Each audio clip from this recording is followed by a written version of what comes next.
Hello दोस्तों, कैसे हो आप सभी। आशा करता हूँ सभी अच्छे होंगे, मस्त होंगे। स्वागत है आपका अपने यूट्यूब चैनल प्लेटफॉर्म ज्योग्राफी में। हम यहाँ डिस्कस कर रहे हैं भारत का भूगोल, इंडियन ज्योग्राफी। ठीक है, या आप कह सकते हो ज्योग्राफी ऑफ इंडिया, भारत का भूगोल। अब तक हम पढ़ चुके हैं विश्व में भारत का स्थान क्षेत्रफल की दृष्टि से, भारत का विस्तार कितना है और भारत की मानक यानी मानक समय। ठीक है, तो ये सब चीज़ें हम डिस्कस कर चुके हैं अब तक हमारी ज्योग्राफी। तो आइए चलते हैं, जानते हैं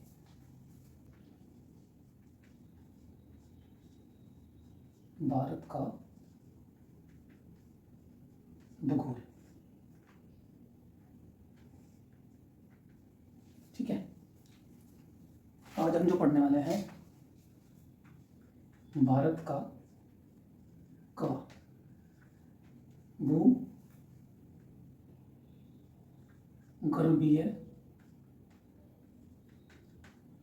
इतिहास, भारत का भूगर्भीय इतिहास। ठीक है, देखो हम आज पढ़ने वाले भारत का भूगर्भीय इतिहास। बच्चे, भारत का भूगर्भीय इतिहास का मतलब है भारत की संरचना कैसे हुई है। संरचना का मतलब है बच्चे कैसा, उसके अंदर कौन सी प्लेटें हैं या कौन सी चट्टानों से भारत जो बना है, वो हम भूगर्भीय इतिहास में जानते हैं। ठीक है, चलो आइए डिस्कस करते हैं हम। ठीक है, देखो यहाँ क्या होता है, विद्वान यानी आपने देखा होगा जब किसी के विषय में कोई एक्सप्लेनेशन आती है या निबंध आते हैं या विचार प्रस्तुत होते हैं, तो उन्हें विचार को प्रस्तुत करने वाले अनेकों विद्वान होते हैं, यानी कोई ना कोई विद्वान द्वारा ही विचार प्रस्तुत किए जाते हैं। अब जैसे जैसे ज्योग्राफी बढ़ा या भूगोल आगे बढ़ा, तो इस क्षेत्र में खोजें हुई, और खोजें होने के बाद में ये पता चला कि जीवन कैसे बना है और कैसे पृथ्वी पर स्ट्रक्चर बना है, यानी संरचना हुई है। तो संरचना जब पूरी पृथ्वी पर हुई है, तो उसमें से हम पढ़ रहे हैं भारत, यानी भारत भी तो किन्हीं चट्टानों से बना होगा। तो उसमें अनेक विद्वानों के अलग अलग विचार हैं और अलग अलग क्लासिफिकेशन है। ठीक है, तो आइए देखते हैं, पहले भारत देखते हैं। भारत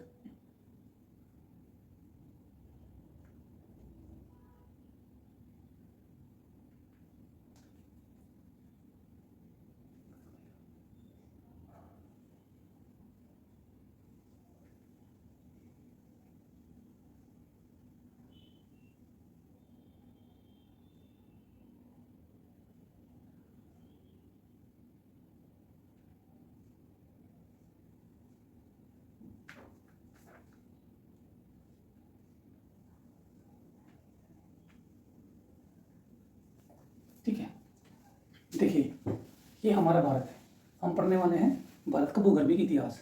ठीक है, तो यहाँ क्या होता है बच्चे, कई तरह से वर्गीकरण किया गया है हमारे भारत का। तो उसमें जानते हैं सबसे पहले संरचना के आधार पर।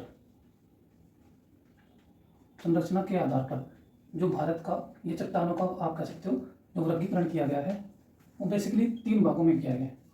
ठीक है, जो ये किया गया है मुख्य 3 भागों में किया गया, हम समझते हैं इस बारे में। ठीक है, पहला क्या है, हिमालय एवं नवीन मोरदार पर्वत। ठीक है, दूसरा है, ये था एक, दूसरा है सिंधु गंगा व ब्रह्मपुत्र।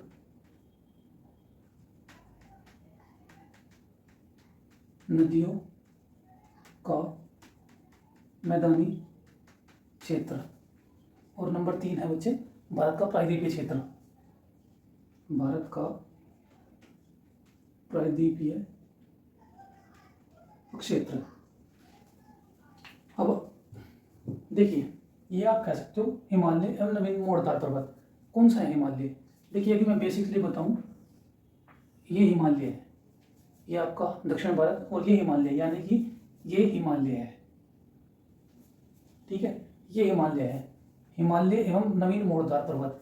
यानी हिमालय से नवीन कौन से हैं, नवीन कौन से पर्वत हैं? नवीन आपके शिवालिक श्रेणियां हैं, जो किसके, मुख्य हिमालय के अपरदन से जो निक्षेप हो रहा है या निक्षेपण हो रहा है, या आप कह सकते हो हिमालय के पद में, हिमालय के पैरों में जो निक्षेप हो रहा है, या आप कह सकते हो अपरदन सामग्री जो एकत्रित हो रही है, उससे शिवालिक श्रेणी का निर्माण हो रहा है।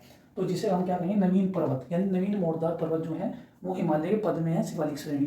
तो ये क्या कहता है कि एक क्षेत्र वो है जिसमें नवीन मोरदार पर्वत यानी हिमालय और नवीन मोरदार पर्वतों का जन्म होगा। ठीक है, संरचना के आधार पर भारत का, हम पढ़ रहे हैं भारत का भूगर्भीय इतिहास है ना, तो ये एक क्लासिफिकेशन है जिसके अकॉर्डिंग पढ़ा जाता है। ठीक है, दूसरा क्या है, सिंधु गंगा और ब्रह्मपुत्र नदियों का मैदान, या आप कह सकते हो नदियों का मैदान क्षेत्र। तो ये कौन सा है, देखिए पहले तो पाकिस्तान भी भारत में हुआ करता था। कहाँ से निकलते हैं, सिंधु यहाँ से निकलती है, ऐसे होते हुए ऐसे ऐसे जाती है। ठीक है, अब ब्रह्मपुत्र गंगा की बात करते हैं, गंगा यहाँ से निकलती है, यहाँ से और ऐसे जाती है, सॉरी यहाँ से ऐसे जाती है। अब ब्रह्मपुत्र भी यहीं से होते हुए ऐसे ऐसे जाती है। तो ये जो ब्रह्मपुत्र ने बनाया और ये जो गंगा ने बनाया और ये जो क्षेत्र है, ये मैदान, ये किसने बनाया, सिंधु ने। तो यही कहता है कि सिंधु गंगा और ब्रह्मपुत्र द्वारा निर्मित मैदान का हम अध्ययन करते हैं भारत में, भारत के भूगोल के इतिहास में।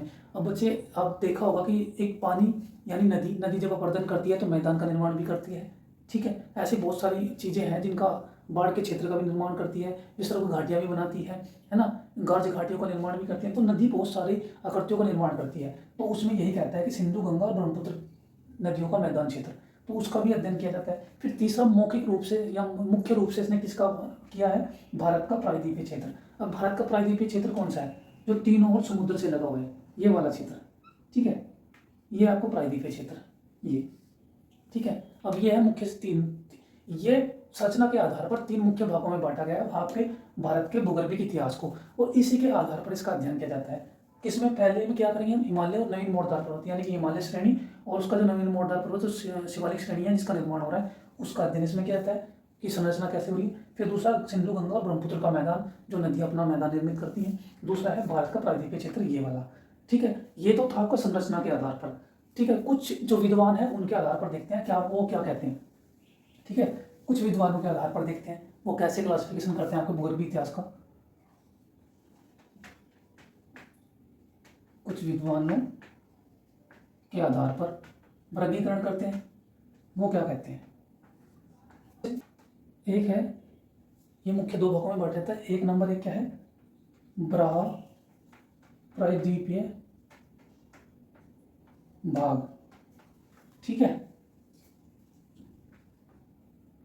दूसरा है दक्षिणी प्रायद्वीपीय भाग। ठीक है, ये मुख्यतः 2 भागों में जो विद्वान थे, कुछ भूगोलवेत्ता इसे मुख्य 2 ही भागों में बांटते हैं। ये जो विद्वान मानते हैं, ये मानते हैं कि जो भाग है, ये आप कह सकते हो जो हमारी एशिया प्लेट है वो हिमालय का भाग है। दूसरा वो आपने देखा होगा कि माना जाता है कि प्लेट के खिसकने से अंगारा लैंड और एशिया प्लेट दोनों का मिलाप हुआ है, जिससे आपका मानना है, मतलब विद्वानों का मानना है कि हमारा जो गंगा यमुना का जो मैदान है, क्षेत्र है, वहाँ ये इन प्लेटों का मिलाप हुआ है। ठीक है, आपने देखा होगा कि दक्षिण भारत कहाँ से आया है, अफ्रीका महाद्वीप से टूटकर यहाँ पहुँचा है। तो ये यही कह रहा है कि एक बराह प्रायद्वीप है और एक दक्षिणी प्रायद्वीप है। बराह प्रायद्वीप कौन सा है, जो समुद्री प्लेटों से निर्मित हुआ है, ये है बराह प्रायद्वीप। और दूसरा क्या है, दक्षिण प्रायद्वीपीय भाग। ये जो क्या है, हमेशा से एक स्थलीय भाग था, जो कहाँ था, अफ्रीका महाद्वीप से, जो कहाँ था, यहाँ अफ्रीका महाद्वीप का हिस्सा था ये।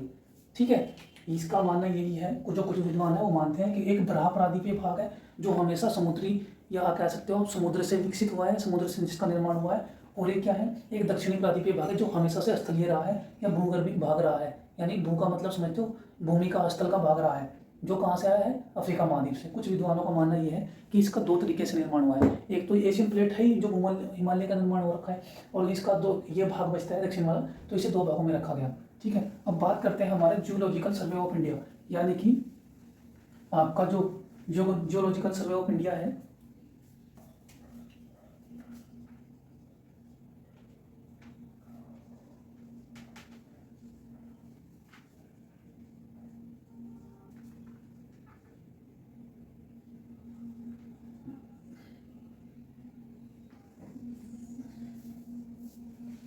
आपने सुना होगा हमारे यहाँ एक सर्वेक्षण संस्थान है, भारतीय सर्वेक्षण संस्थान है, जो हमारा खोज करने वाला, वो जियोलॉजिकल सर्वे ऑफ इंडिया जो हमारे मैप तैयार करता है, आपको पता होगा, जिसका आप कह सकते हो गठन जो हुआ है 1851 में हुआ है, और जो इसका हेडक्वार्टर का है कोलकाता में। ठीक है, जो हमारे लिए मैप तैयार करता है। ठीक है, तो जियोलॉजिकल सर्वे ऑफ इंडिया ने भी हमारा क्लासिफिकेशन किया है, या कह सकते हो भारत का भूगर्भिक इतिहास भी किसने तैयार किया है, जियोलॉजिकल सर्वे ऑफ इंडिया ने। ठीक है, इसके बारे में भी जानते हैं। चलो बात करते हैं। अब जियोलॉजिकल सर्वे ऑफ इंडिया ने हमें जियोलॉजिकल सर्वे ऑफ इंडिया ने भारत का या भारत के भूगर्भिक इतिहास का वर्गीकरण जो किया है वो 4 भागों में किया है, मुख्यतः 4 भागों में किया है। जैसे उन्होंने किसके आधार पर किया है, देखिए मैं चलो थोड़ा ऊपर लिख दे रहा हूँ, ठीक है। जियोलॉजी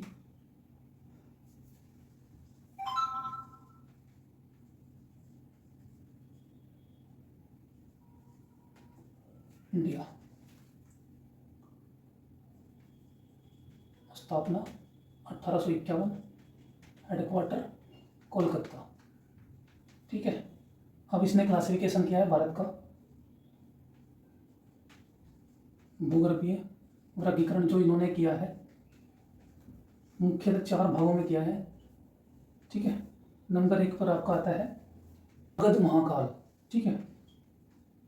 अगध महाकाल या आप इसे कल्प भी कह सकते हो, ये युग है महाकल्प, ठीक है, ये युग है।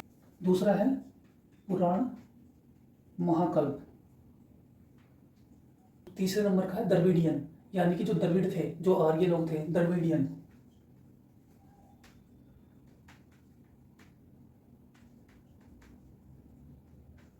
और नंबर 4 है आर्य महाकल्प, ठीक है। अब आप बच्चे समझिए, जो अगध महाकल्प है, सॉरी ये महाकल्प है, जो अगध महाकल्प है ये युग है बच्चे। अब इनका मानना कैसा है, जैसे आपने इतिहास का क्लासिफिकेशन किया था, ऐसे ही यहाँ भी क्लासिफिकेशन है कि इस युग में कुछ खास जानकारियाँ नहीं है, ये सबसे प्राचीनतम है, यहाँ सबसे प्राचीनतम चट्टानों का निर्माण हुआ है। जैसे आपको याद होगा एक अकेडियन युग की कुछ चट्टानें हैं जिसमें से ग्रेनाइट होता है ना, ऐसी चट्टानों का निर्माण कहाँ हुआ है, सबसे प्राचीनतम जो 150 साल पुरानी है, सबसे पहले यहाँ चट्टानों का निर्माण हुआ। उसके बाद पुराण के समय की बातें करते हैं, जब पुराण में जिन बातों का जिक्र है उसको पुराण महाकल्प कहा गया है, जो किसके बाद आया, अगध महाकल्प के। यानी इसमें 2 प्रकार की चट्टानों का निर्माण हुआ था, एक अकेडियन युग की चट्टानें, दूसरा धारवाड़ की चट्टानें, ठीक है। अब इन चट्टानों का निर्माण कैसे हुआ है, इन चट्टानों का निर्माण पृथ्वी की जो भू संरचना है उसमें जब हलचल होती है तो किसी ना किसी चीज़ का निर्माण होता है, तो ये निर्माण हुआ। इनके अपरदन से महापुराण की निर्माण, चट्टानों का निर्माण हुआ। नहीं तो इनमें जीवाश्म थे और ना ही इनमें, यानी कि या तो उस समय पर जीवन नहीं था, यदि था तो समय के साथ उस समय के अवशेष समाप्त हो चुके हैं, ठीक है। उसके बाद बात करते हैं द्रविडियन युग महाकल्प की। तो इसके बाद जो चट्टानों का अपरदन निरंतर चल रहा था, ये तो आपको पूरा हमेशा से जो आपका आज भूगर्भिक आपको देखने को मिलता है या स्ट्रक्चर आपको देखने को मिलता है, हमेशा से ऐसा नहीं था।